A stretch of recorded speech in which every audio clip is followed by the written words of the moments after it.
Hello my dear students, I welcome you all on engineers वाला platform. और चलिए आइए बात करते हैं एक और बेहतरीन वन शॉट वीडियो के ऊपर जो कि आपकी होने वाली है आरआरबी टेक्नीशियन के ऊपर। जैसा कि आप सभी लोगों को पता है कि आरआरबी एएलपी का एग्जामिनेशन का नोटिफिकेशन आया, उसके ऊपर मैंने वन शॉट वीडियो बनाई थी। अगर आपने नहीं देखी है तो इंजीनियर्स वाला प्लेटफॉर्म पर ही वीडियो सेक्शन में जाके आप देख सकते हो, वहां पर आपको कंप्लीट डिटेल उस एग्जाम की मिल जाएगी। ठीक है, अब जो नोटिफिकेशन है वो टेक्नीशियन का आ चुका है, तो हम बहुत सारी चीजों के ऊपर बात करेंगे, लाइक एलिजिबिलिटी क्या है, सैलरी आपको क्या मिलती है, क्वालिफिकेशन क्या चाहिए, जॉब प्रोफाइल क्या है, एज क्या है, एग्जाम पैटर्न, और इसी के साथ साथ हम कुछ बातें प्रमोशन के ऊपर भी करने वाले हैं। ठीक है, देखो पहले क्या था ना, ये जो टेक्नीशियन का एग्जाम है ये अलग नहीं था, आरआरबी के साथ ही इंटीग्रेटेड था। बस थोड़े डिफरेंसेस होते थे कि भाई जो एएलपी का एग्जाम देते थे वो लास्ट वाला भी पेपर देते थे जो एप्टीट्यूड वाला होता था, और जो टेक्नीशियन वाले थे वो सिर्फ सीबीटी 1 सीबीटी 2 देते थे। अब क्या हुआ है, एएलपी को उससे सेपरेट कर दिया है, तो कोई चेंजेस नहीं है, नथिंग इज डिफरेंट, वही सेम पैटर्न पर आपका एग्जामिनेशन होने वाला है। एक एक करके जब मैं आपको बताऊंगी तो आपको डिटेल्ड पूरा जानकारी मिल जाएगी, और उसके बाद आपको कहीं जाने की जरूरत नहीं है, सिर्फ पढ़ाई करने की जरूरत है। ठीक है, तो सबसे पहले बात करते हैं ये जो टेक्नीशियन की पोस्ट आई है, इसका जो नोटिफिकेशन जो पब्लिश हुआ है, publication of notification in employment news फरवरी 2024 में हुआ है।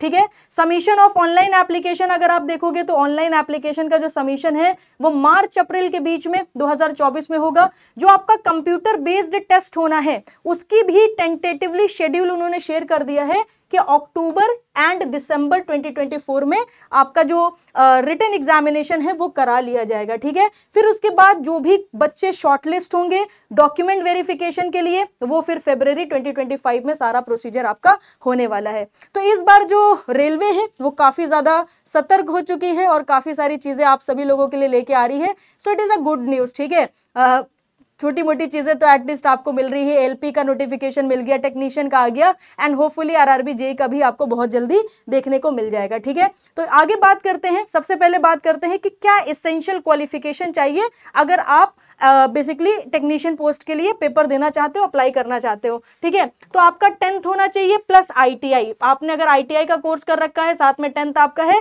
Then you are eligible. ठीक है, आईटीआई प्लस 12th अगर आपने किया है तो भी आप एलिजिबल हो, या फिर सिंपली फिजिक्स केमिस्ट्री मैथमेटिक्स से आपका 12th कंप्लीटेड है, still you are eligible for this particular examination. ठीक है, अगर आपने बीटेक करा हुआ है तो भी आप एलिजिबल हो, या डिप्लोमा करा हुआ है तो भी आप यहां पर एलिजिबल हो। ठीक है, तो ये पूरा एक डिटेल्ड एसेंशियल क्वालिफिकेशन मैंने यहां पर लिख दी है, इनमें से किसी भी कैटेगरी में अगर आप आते हो तो आप यहां पर एलिजिबल हो, इस एग्जाम को आप दे सकते हो। ठीक है, आगे बात करते हैं एज लिमिट के ऊपर। तो देखो एज लिमिट जो आपकी है वो है 18 साल से लेकर 33 साल तक। ठीक है, बाकी एज रिलैक्सेशन तो आपका रहता ही है, जैसे अनरिजर्व्ड में अगर आप लिमिट देखोगे तो 30 साल की है, उसके बाद ओबीसी में देखोगे तो 30 साल की लिमिट है, मगर इसी के साथ साथ आपको 3 साल का रिलैक्सेशन मिल जाता है। अगर आप एससी और एसटी कैटेगरी देखोगे तो यहां पर भी एससी में 30 इयर्स और फिर 3 साल का रिलैक्सेशन, यहां पर 30 इयर्स और यहां पर आपको 5 साल का टोटल रिलैक्सेशन देखने को मिल जाता है। ठीक है, फिर एक्स्ट्रा 3 साल का रिलैक्सेशन आपको दिया जाता है ड्यू टू कोविड की वजह से एक्स्ट्रा 3 ईयर का रिलैक्सेशन भी आपको यहां पर दिया जा रहा है। ठीक है, तो आई थिंक आप जितने भी स्टूडेंट मेरे को देख रहे होंगे, आई थिंक कहीं ना कहीं इस एज क्राइटेरिया में आप सभी लोग आते हो और आप सभी लोग फॉर्म को फिलअप भी कर सकते हो। ठीक है, बहुत सारी ट्रेड्स है, मैंने कुछ ट्रेड्स यहां पर लिख दी है, जैसे एलपी में आप ट्रेड चूज करते हो, सिमिलरली यहां पर भी आप ट्रेड चूज करने वाले हो। ठीक है, जैसे कि मैंने यहां पर लिखा हुआ है फिटर इलेक्ट्रीशियन हो गया, वेल्डर हो गया, मैकेनिक्स हो गया।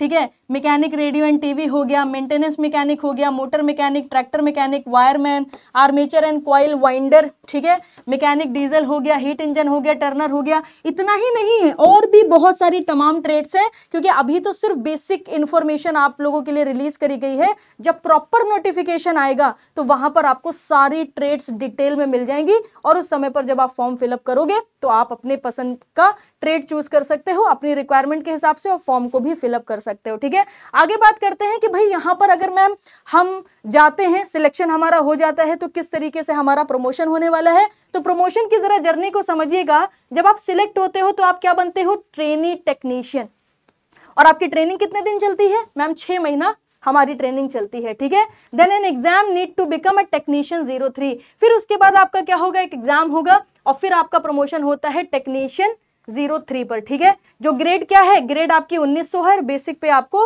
19,900 के आसपास यहाँ पर देखने को मिलता है। इसी तरीके से फिर आप टेक्नीशियन 02 बनते हो, टेक्नीशियन 01 बनते हो, फिर उसके बाद सीनियर टेक्नीशियन बनते हो, जहां पर ग्रेड आपका 4200 हो जाता है और बेसिक पे जो है 35,400 के आसपास हो जाता है।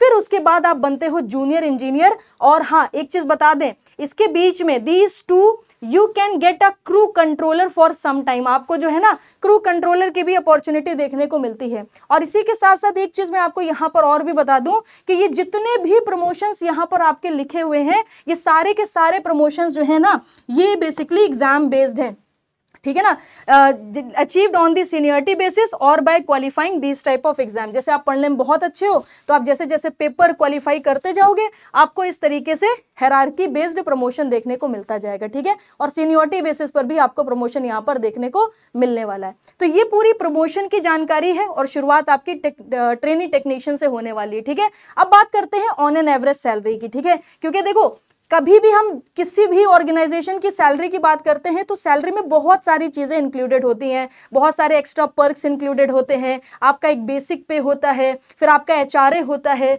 और भी अलग से गवर्नमेंट की तरफ से आपको सर्विसेज दी जाती हैं, जैसे आपको फोन रिचार्ज करना है, ठीक है, तो ये सारी फैसिलिटीज भी होती हैं। तो हम एकदम एग्जैक्ट सैलरी की तो डेफिनेटली बात नहीं कर सकते, बट ऑन एन एवरेज अगर हम बात करें 2019 में जिस समय पर डियरनेस अलाउंसेस 17% था, तो आपको यहाँ पर 23,000 से लेकर 25,000 रुपए अप्रोक्सीमेटली ड्यूरिंग ट्रेनिंग, जब आप होते हो 6 महीने के लिए तब आपको सैलरी मिलती है, और जब आपकी ट्रेनिंग कंप्लीट हो जाती है तो 36,000 रुपए से लेकर 42,000 रुपए।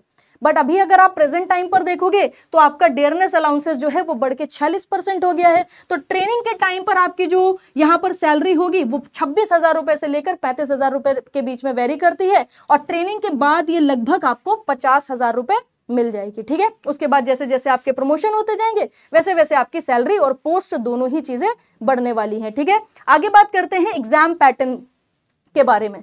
तो जैसे कि मैंने आपको पहले भी बताया कि समझ नहीं आ रहा है कि हम खुश हो के दुखी हो कि भाई टेक्नीशियन का नोटिफिकेशन आ गया है, मगर ये टेक्नीशियन का नोटिफिकेशन तो पहले एएलपी के साथ आता था, पहले एएलपी प्लस टेक्नीशियन होता था, अब एएलपी का अलग से और फिर उसके बाद टेक्नीशियन का अलग से। तो समझ नहीं आ रहा है कि खुश होना है कि दुखी होना है, बट खुश हो जाओ, कोई दिक्कत वाली बात नहीं है। इसमें भी आपका वही सेम CBT 1 होगा, क्वालिफाइंग नेचर का होगा। CBT 2 में भी वही part 1 part 2, part A part B, ठीक है। पार्ट ए जो है उससे आपकी मेरिट लिस्ट बनेगी और पार्ट बी आपका क्वालिफाइंग नेचर का होने वाला है। मिनिमम 35% आपको यहाँ पर स्कोर करना पड़ेगा, उसके बाद डॉक्यूमेंट वेरिफिकेशन। एलपी में भी यही था, एक आगे और स्टेप बन जाता है, एप्टीट्यूड वाला एग्जाम देना पड़ता है, यहाँ पर वो वाला पोर्शन आपका नहीं है। इस दोनों एग्जाम के बाद CBT 1 CBT 2 के बाद डायरेक्ट आपका क्या होता है, डॉक्यूमेंट वेरिफिकेशन हो जाता है, ठीक है। बाकी सारी चीजें आपकी वही है। वही CBT 1 का अगर आप स्टेज 1 देखोगे तो मैथमेटिक्स आती है, रीजनिंग आती है, general science, general awareness, total 75 question आएंगे। 1 घंटा आपको यहाँ पर दिया जाएगा और इसी के साथ साथ 1/3 आपको यहाँ पर नेगेटिव मार्किंग देखने को मिलने वाली है, ठीक है। अप्रोक्सीमेटली 45% रिक्वायर्ड होंगे फॉर सिलेक्शन, और जो भी स्टूडेंट CBT 2 के लिए सिलेक्ट होंगे तो जितने उनके सिलेक्ट करने हैं उसके 15 गुना CBT 2 में भेजे जाएंगे, ठीक है। तो जैसे कि आपको पता है क्वालिफाइंग नेचर का है, तो यहां पर आपको लगभग जो है 45% मार्क्स जो है वो आपको गेन करने पड़ेंगे, ठीक है। तो ये बात आपको अच्छे से समझ आ गई होगी। आगे चलते हैं, अब हम बात करते हैं स्टेज 2 का जो पार्ट है, उसमें मैथ्स आएगी, general intelligence, reasoning, basic science and engineering and current affairs, ठीक है। तो इसमें भी आप अगर देखोगे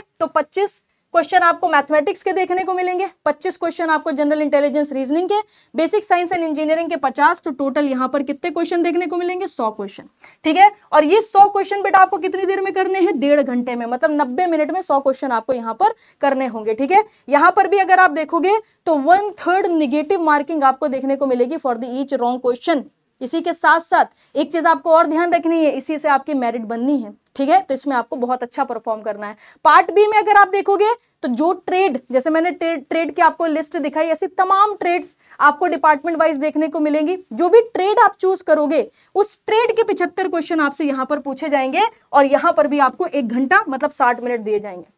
अप्रोक्सीमेटली 35% आपको यहाँ पर स्कोर करना है और निगेटिव मार्किंग आपको यहाँ पर भी देखने को मिलेगी, दैट इज योर 1/3, ठीक है। और इसका जो एग्जाम है, जैसे आप कोई भी ट्रेड चूज करते हो, सपोज आप मैकेनिकल के हो, आपने फिटर की ट्रेड चूज कर ली या फिर रेफ्रिजरेशन एयर कंडीशनिंग की ट्रेड आपने चूज कर ली, तो उसमें आप क्या कर सकते हो ना, आप बुक फॉलो कर सकते हो। जैसे ITI टेक्नीशियन की किताबें आती हैं, आप ऑनलाइन सर्च करोगे तो आपको मिल जाएगा। उसका जो सिलेबस है और इसका जो सिलेबस है वो पूरा सेम है, तो टेंशन नहीं लेना, गूगल पे जाके सर्च करना ITI technician book for mechanical engineering और फॉर इलेक्ट्रिकल इंजीनियरिंग, ऐसे करके सर्च करना, आपको तमाम भतेरी किताबें मिल जाएंगी जिसमें आपका पूरा सिलेबस दिया होगा, उसको पढ़ लोगे तो इस एग्जाम की तैयारी हो जाएगी, ठीक है। बाकी इंटेलिजेंस, रीजनिंग, मैथमेटिक्स, ये सब तो बेसिक पोर्शन ही है, जो आप SSC में पढ़ते हो, RRB में पढ़ते हो, वैसे ही आपको यहाँ पर भी तैयार करना पड़ेगा, ठीक है। सिलेबस भी दिया हुआ है, डिटेल्ड सिलेबस दिया है। जैसे कि अगर आप मैथमेटिक्स का सिलेबस देखोगे CBT 1 में, number system, BODMAS, decimal, ठीक है। अभी आपने अगर मेरी ALP वाली वीडियो देखी होगी तो सेम ही सिलेबस है, कुछ चेंज नहीं है, सब चीज वही है, बस वो एक चीज जो आ रही थी अब उसको 2 रास्ते से दिया गया है ताकि आप खुश हो जाओ, ये भी मिल गया, ये भी मिल गया, कितनी सारी चीजें मिलेंगी, ठीक है। तो यहाँ पर अगर आप देखोगे number system, BODMAS, decimal, fraction, LCM, SCF, ratio proportion हो गया, परसेंटेज हो गया, मेंसुरेशन हो गया, time and work, time and distance, simple compound interest हो गया, प्रॉफिट एंड लॉस हो गया, algebra, geometry, trigonometry, elementary statics, square root, age calculation, calendar and clock, pipe and cistern, ये पूरा आपका मैथ्स का सिलेबस है, ठीक है। मेंटल एबिलिटी में क्या आएगा, वही एनालॉगीज हो गई, ये सब पढ़ते ही हो, अल्फाबेटिकल एंड नंबर सीरीज हो गई, कोडिंग डिकोडिंग हो गई, mathematical operation, relation, syllogism, jumbling, Venn diagram, data interpretation से क्वेश्चन आएंगे, डेटा सफिशिएंसी से क्वेश्चन आएंगे, कॉन्क्लूजन हो गया, डिसीजन मेकिंग के जो क्वेश्चंस होते हैं उससे आपको क्वेश्चन देखने को मिलेगा, सिमिलैरिटीज हो गई, डिफरेंसेज हो गए, analytical reasoning, classification, direction statement, argument and assumptions, इस सब आपका किसमें आता है, मेंटल एबिलिटी में। जनरल साइंस में क्या देखने को मिलेगा, physics, chemistry and science up to 10th standard, ठीक है। तो इसको आप चाहो तो NCERT से भी पढ़ सकते हो, कोई दिक्कत वाली बात नहीं है, ठीक है।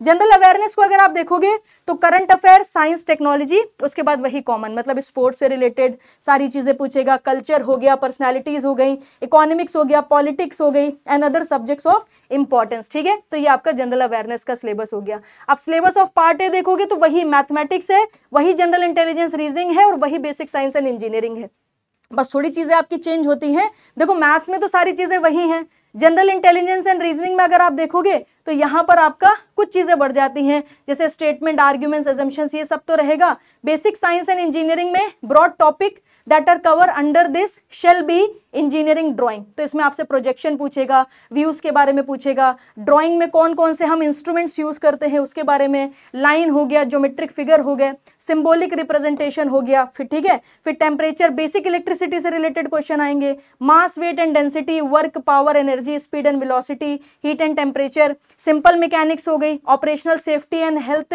एनवायरमेंटल एजुकेशन हो गया, फिर IT लिटरेसी हो गई। तो ये पोर्शन जो है आपका यहाँ पर जनरल साइंस या फिर कह सकते हैं बेसिक साइंस एंड इंजीनियरिंग में आने वाला है, ठीक है। इसी के साथ साथ CBT 2 में जो पार्ट बी है उसका सिलेबस जो है, ट्रेड वाला जो सिलेबस है, वो जब पूरा प्रॉपर नोटिफिकेशन आ जाएगा ना तभी मैं शेयर करूंगी, क्योंकि उसकी डिटेल में कहीं पर ऑफिशियल वेबसाइट पर दिया ही नहीं है, ठीक है। तो ट्रेड नॉलेज जो टेस्ट होता है वो definitely I will provide detailed syllabus discussion to you, even along with the जो हमारा कट ऑफ गया है वो सारी चीजें हम डिस्कस करेंगे, ठीक है ना। और ये फुल नोटिफिकेशन जब आउट होगा तभी आपका आने वाला है। हाँ, इसी के साथ साथ अगर आपका इससे रिलेटेड कोई भी क्वेश्चन हो तो या तो आप वीडियो के नीचे लिख देना, और मेरी वीडियो आपके लिए हेल्पफुल रहती है कि नहीं रहती ये भी कमेंट सेक्शन पे जरूर लिख देना, या अगर आपको कोई गाइडेंस वगैरह चाहिए हो तो यहाँ पर आके एक बार मेरे से डिस्कशन कर लेना, आई विल बी अवेलेबल, ठीक है। लामिया मैम PW, तो ये मेरा टेलीग्राम ग्रुप है, यहाँ पर आपको मैं मिल जाऊंगी। सो होपफुली सेशन आप सभी लोगों के लिए बेनिफिशियल होगा। थैंक यू वेरी मच, मिलते हैं आपसे नेक्स्ट सेशन में।